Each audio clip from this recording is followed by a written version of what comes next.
이강인의 한글 유니폼 가격이 천정부지로 치솟고 있어 화제가 되고 있습니다. 파리 생제르맹 라이브 옥션 사이트는 르아브르전 실착 유니폼 경매를 시작했습니다.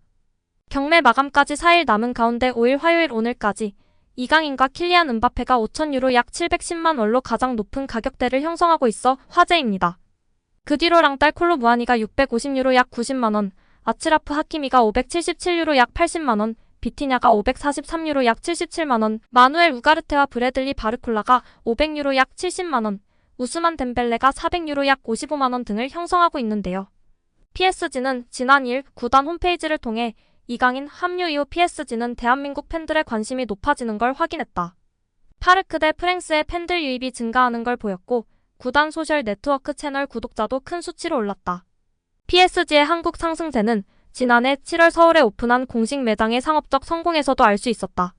한국은 클럽의 두 번째로 큰 시장이 됐다. 특별한 한글 마킹이 적용된 유니폼을 공개한다라고 공식 발표했었습니다. 이강인의 인기를 실감할 수 있는 부분인데요. 프랑스 RMC 스포츠는 앞서 이강인으로 인해 PSG는 한국에서 엄청난 인기를 누리고 있고 사업적으로 큰 도움이 되는 중이다. 이강인은 은바페만큼 PSG의 새로운 인기 선수로 떠올랐다. 이강인 유니폼 판매는 은바페를 넘어설 정도이고 하나의 신드롬이 됐다.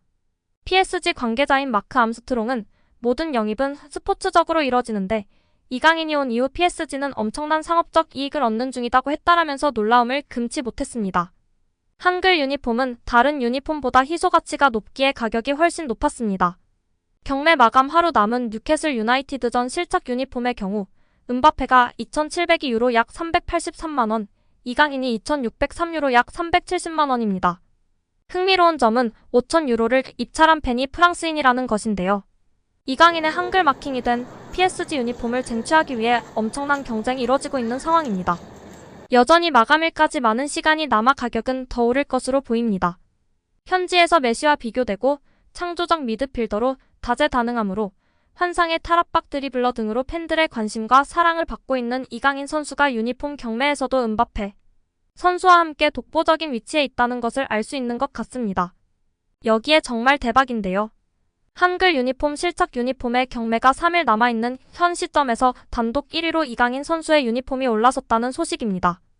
은바페 선수의 유니폼은 전날과 동일한 5,100만 유로로 약 710만 원인데요. 이강인 선수는 6,500만 유로로 올라 약 920만 원인 상황입니다. 4일 남았을 때에는 5천만 유로로 은바페 선수와 공동 1위였는데 현재는 6,500만 유로 920만 원으로 단독 1위인 상황입니다. 5천만 유로 낙찰대는 프랑스인으로 알려져 있었는데요. 현재 6,500만 유로까지 경쟁이 붙으면서는 1등 금액을 입찰한 팬의 국적은 알려지지 않았습니다. 아마도 동일한 팬일 것 같은데요.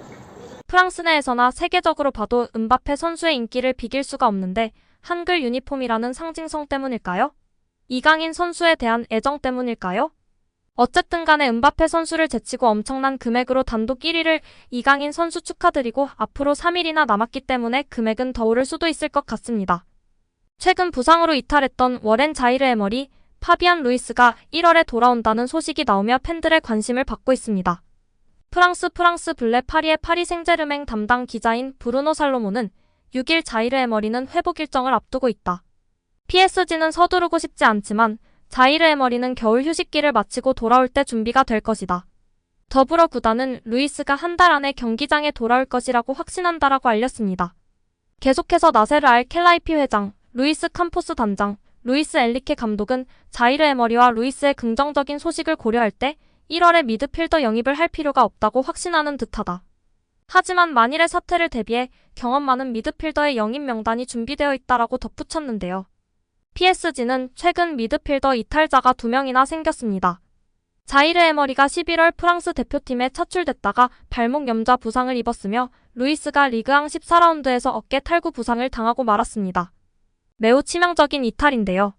자이르 에머리는 공식전 15경기를 나서며 핵심으로 활약했고 루이스는 16경기를 선발과 교체 투입을 오가며 힘을 실었습니다. 이에 PSG 중원 뎁스가 갑자기 얇아지게 된 것인데요. 현재 가동 가능한 1군 옵션은 이강인, 마누엘 우가르테, 비티냐, 카를로스 솔레르 정도입니다. 셰르 은두르, 에단 은바페도 있긴 하지만 그 전까지 거의 사용되지 않았기에 제외하고 봐도 무방합니다. 자이르 에머리와 루이스의 공백 기간이 길지 않길 바랄 수밖에 없었는데요. PSG는 만일의 상황을 대비해 영입도 진행하려 했었습니다. 앞서 프랑스르 파리지앵은 루이스 엔리케 PSG 감독은 1월에 경험 많은 미드필더를 원한다.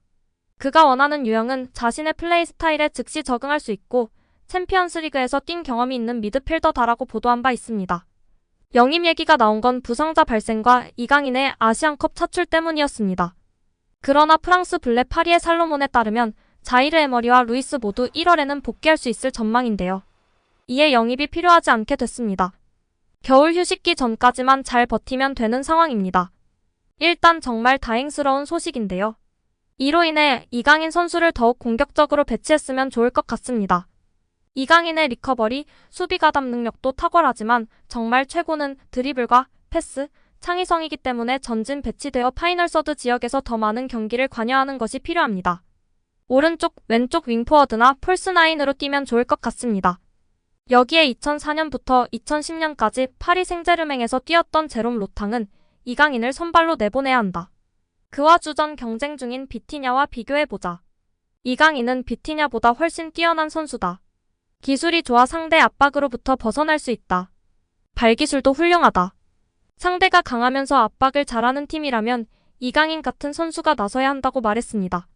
1990년대 파리 생제르맹의 수비를 책임졌던 디디에 도마 이강인은 상대 압박을 이겨낼 줄 안다. 기술과 배포가 상당하다. 겁이 없어 상대 압박도 잘 뚫을 수 있다. 중원에서 쓰기 매우 적합한 선수다라고 칭찬했습니다. 오늘 경기에서 이강인이 헌신적인 모습을 보여주자 루이스 엔리케 감독도 풀타임을 부여했습니다. 후반에 덴벨레와 무키엘레, 솔레르를 불러들이고 콜로 무아니, 밀란 슈크리니아르, 리카 에르난데스 등을 투입하며 변화를 주는 과정에서 이강인은 벤치로 부르지 않았습니다. 그 정도로 이강인의 패스와 공격성이 지금까지 화제였다면 이번 10명이서 뛴 경기를 통해 수비 헌신에도 초점이 맞춰지기 시작했는데요. 이강인도 수적 열세를 이겨낸 데 만족한다. 경기 이후 인터뷰에서 어려운 경기였지만 긍정적인 대목이 있었다. 특히 수비에서 우리는 아주 견고했다. 르아브르의 골을 내주지 않고 승리한 건 아주 좋은 결과다. 매우 행복하다라고 팀 승리를 우선시하는 모습이었습니다. 엔리케 감독 역시 선수들이 자랑스럽다. 정신력을 높게 평가한다. 한 명이 부족해도 평소처럼 아름다운 플레이를 펼쳤다며 수비가 좋았다. 오늘 플레이가 완벽하지 않더라도 지공과 역습을 모두 펼칠 수 있다는 걸 잘 보여줬다라고 박수쳤습니다. 특히 이강인 선수는 이날 양팀 선수 중 가장 많은 드리블 성공 3회로 1위를 차지하며 여전한 탈압박 능력을 보여주었고 89%의 높은 패스 성공률을 기록한 이강인 선수입니다. 이번 시즌 파리 생제르맹에 잘 안착한 이강인 선수인데요. 후스코어드닷컴 기준 이강인은 시즌 평점 7.18을 기록 중입니다. 알고리즘 기반 통계 점수인데요. 팀에서 6번째로 높은 평점에 해당합니다. 실제 팬들과 전문가들은 이보다 더 높은 평가를 하며 극찬이 끊이질 않고 있는 이강인 선수인데요.